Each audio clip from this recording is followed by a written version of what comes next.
Bab 4. Manusia dimotivasi oleh antisipasi imbalan, jadi membuat kebiasaan menarik akan membantu Anda mematuhinya.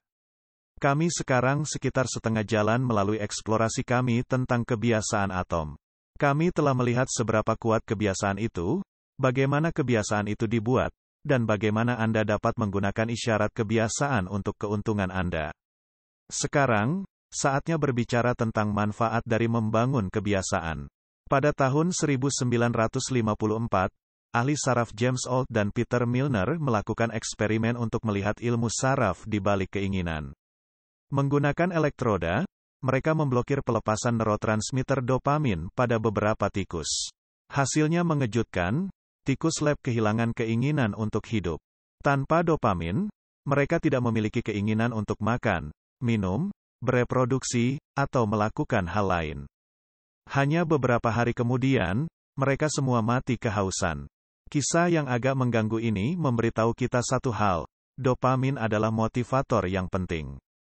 Ketika kita melakukan sesuatu yang bermanfaat untuk kelangsungan hidup kita, makan, minum, berhubungan seks, dopamin dilepaskan, dan kita merasa baik. Perasaan senang ini memotivasi kita untuk melakukan tindakan yang bermanfaat lagi dan lagi. Sejauh ini, begitu jelas. Tapi apa hubungannya ini dengan membangun kebiasaan? Sebenarnya kita tidak perlu melakukan aktivitas yang menyenangkan untuk mendapatkan dopamin.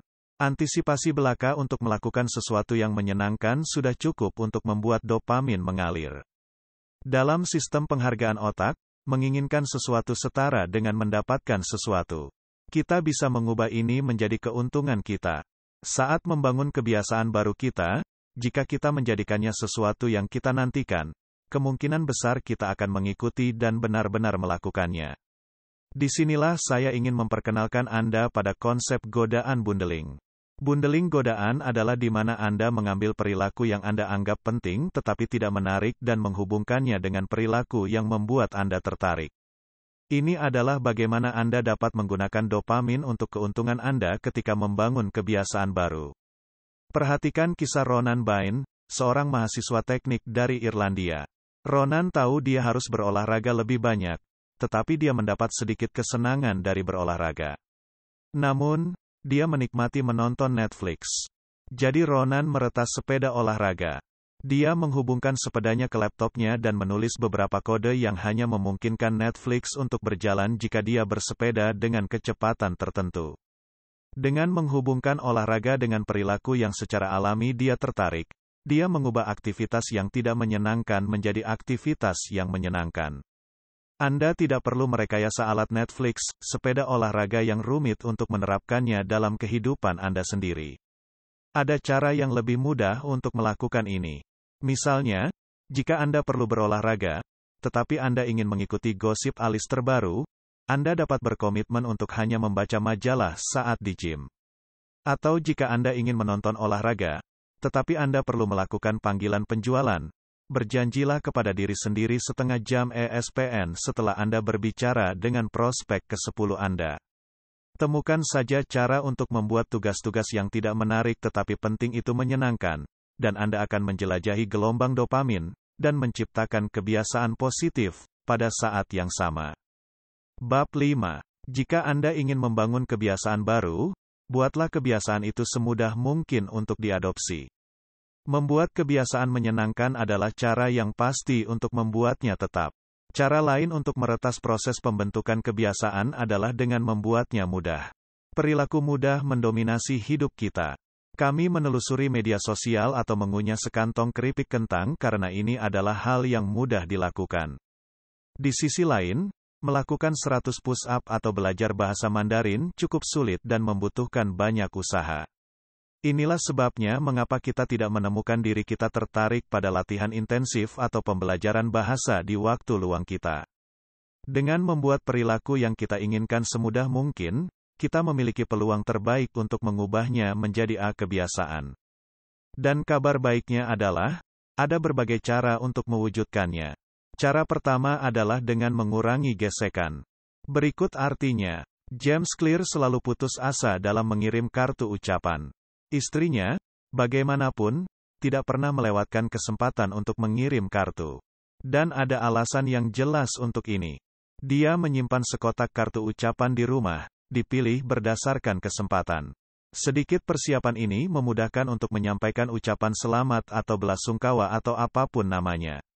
Dia tidak perlu pergi keluar dan membeli kartu ketika seseorang menikah atau mendapat pekerjaan baru, dan ini mengurangi gesekan yang terlibat dalam mengirimnya. Gesekan adalah proses dua arah. Anda dapat mengurangi gesekan untuk mengubah perilaku yang bermanfaat menjadi kebiasaan, tetapi Anda juga dapat meningkatkan gesekan jika Anda ingin membunuh kebiasaan buruk. Jadi, jika Anda ingin menghabiskan lebih sedikit waktu di depan TV, cabut kabelnya dan cabut baterai dari remote. Ini akan menimbulkan gesekan yang cukup untuk memastikan Anda hanya menonton saat Anda benar-benar menginginkannya. Jadi itu gesekan. Trik kedua untuk membuat kebiasaan lebih mudah dalam jangka panjang adalah apa yang dikenal sebagai aturan 2 menit. Ini adalah cara untuk membuat aktivitas baru terasa mudah dikelola. Prinsipnya adalah bahwa setiap perilaku dapat disaring menjadi kebiasaan yang dapat dilakukan dalam waktu 2 menit. Jadi, jika Anda ingin membaca lebih banyak, jangan berkomitmen untuk membaca 1 buku setiap minggu. Sebaliknya, biasakan membaca 2 halaman per malam. Atau, jika Anda ingin berlari maraton, berkomitmenlah untuk hanya mengenakan perlengkapan lari Anda setiap hari setelah bekerja.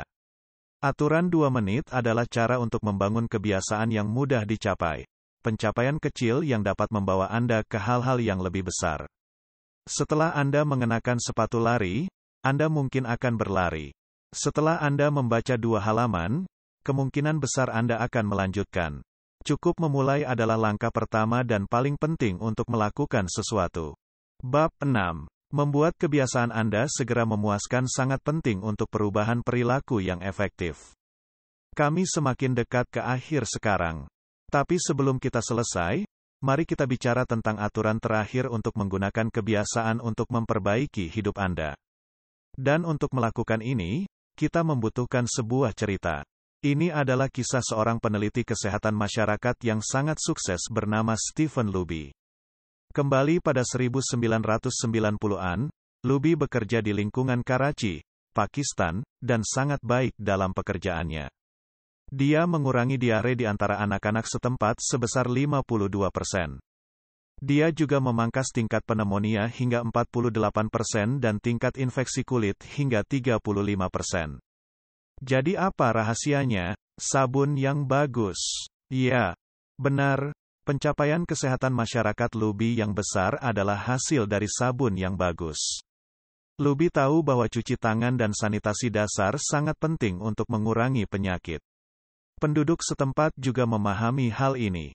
Tapi mereka tidak hanya mengubah pengetahuan mereka menjadi kebiasaan. Semuanya berubah ketika Luby bekerja dengan Procter & Gamble untuk memperkenalkan sabun premium ke lingkungan secara gratis. Semalam, cuci tangan menjadi pengalaman yang memuaskan. Sabun baru mudah berbusa dan berbau harum. Tiba-tiba, semua orang mencuci tangan karena sekarang menjadi kegiatan yang menyenangkan. Kisah Stephen Luby mengilustrasikan aturan terakhir dan terpenting untuk perubahan perilaku. Kebiasaan harus memuaskan. Membuat perilaku yang baik memuaskan bisa jadi sulit. Ini karena evolusi manusia. Hari ini, kita hidup dalam apa yang dikenal sebagai lingkungan pengembalian yang tertunda. Anda datang ke kantor hari ini, tetapi pengembalian, gaji, tidak sampai akhir bulan. Anda pergi ke gym di pagi hari, tetapi Anda tidak menurunkan berat badan dalam semalam. Sayangnya, otak kita berevolusi untuk mengatasi lingkungan yang langsung kembali. Nenek moyang kita yang jauh tidak memikirkan keuntungan jangka panjang seperti menabung untuk masa pensiun atau menjalankan diet. Mereka fokus pada masalah langsung seperti menemukan makanan mereka berikutnya, mencari perlindungan, dan tetap cukup waspada untuk melarikan diri dari harimau bertaring tajam di dekatnya. Fokus pada pengembalian segera ini dapat mendorong kebiasaan buruk. Merokok dapat memberi Anda kanker paru-paru dalam 20 tahun. Tetapi, pada saat ini, itu mengurangi stres dan keinginan Anda akan nikotin. Dampak langsung dari rokok Anda kemungkinan akan mengesampingkan biaya jangka panjang untuk kesehatan Anda. Semua ini berarti bahwa ketika mengejar kebiasaan dengan pengembalian yang tertunda, Anda perlu mencoba untuk melampirkan beberapa kepuasan langsung kepada mereka. Saya dapat menjelaskan hal ini dengan sebaik-baiknya dengan menggunakan pengalaman dari pasangan yang penulis ketahui. Pasangan ini ingin makan lebih sedikit, memasak lebih banyak, menjadi lebih sehat, dan menghemat uang. Ini adalah tujuan dengan pengembalian tertunda.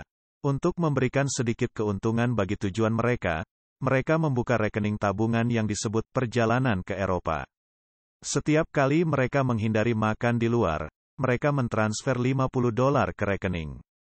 Kepuasan jangka pendek melihat tanah $50 di rekening tabungan itu memberikan kepuasan langsung yang mereka butuhkan untuk menjaga mereka tetap pada jalurnya untuk mendapatkan imbalan jangka panjang yang paling akhir. Bab 7. Buat kerangka kerja untuk menjaga kebiasaan Anda tetap pada jalurnya, menggunakan pelacak dan kontrak. Oke, jadi kita telah belajar bagaimana membangun kebiasaan yang baik.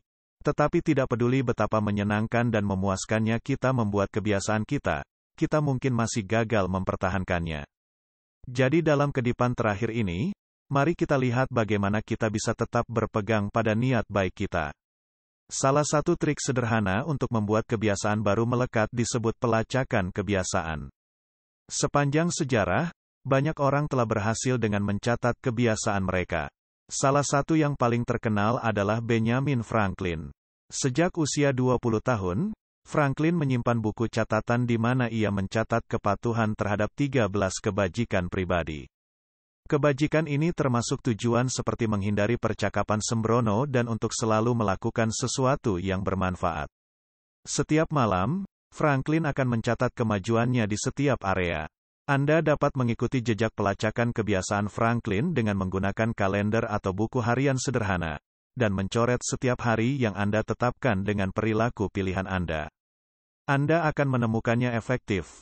Pelacakan kebiasaan itu sendiri merupakan kebiasaan yang menarik dan memuaskan. Antisipasi dan tindakan mencoret setiap hari akan terasa baik dan membuat Anda tetap termotivasi. Hal berikutnya yang saya sarankan Anda lakukan adalah mengembangkan kontrak kebiasaan yang memberikan konsekuensi negatif jika Anda gagal untuk tetap berada di jalur yang benar. Brian Harris adalah seorang pengusaha dari Nashville, dan dia menganggap kontrak kebiasaannya dengan sangat serius. Di sebuah kontrak ditandatangani oleh dia, istrinya, dan pelatih pribadinya, dia berkomitmen untuk menurunkan berat badannya menjadi 200 pound. Dia mengidentifikasi kebiasaan spesifik yang akan membantunya sampai di sana. Ini termasuk melacak asupan makanannya setiap hari dan menimbang dirinya sendiri setiap minggu. Dia kemudian menetapkan hukuman karena tidak melakukan hal-hal itu. Jika dia gagal melacak asupan makanan, dia harus membayar $100 kepada pelatihnya. Jika dia gagal menimbang dirinya sendiri, dia akan berhutang $500 kepada istrinya. Strategi itu berhasil, tidak hanya didorong oleh ketakutannya akan kehilangan uang, tetapi juga oleh ketakutannya akan kehilangan muka di depan dua orang yang berarti baginya. Bagaimanapun, manusia adalah makhluk sosial. Kami peduli dengan pendapat orang-orang di sekitar kami.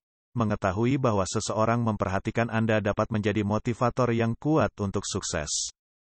Jadi mengapa tidak membuat kontrak kebiasaan untuk diri sendiri? Bahkan jika itu tidak sedetail milik Brian Harris, pertimbangkan untuk membuat komitmen dengan pasangan Anda, sahabat Anda, atau salah satu rekan kerja Anda. Jika Anda menyetujui serangkaian konsekuensi karena gagal menindaklanjuti, kemungkinan besar Anda akan tetap berpegang pada kebiasaan Anda.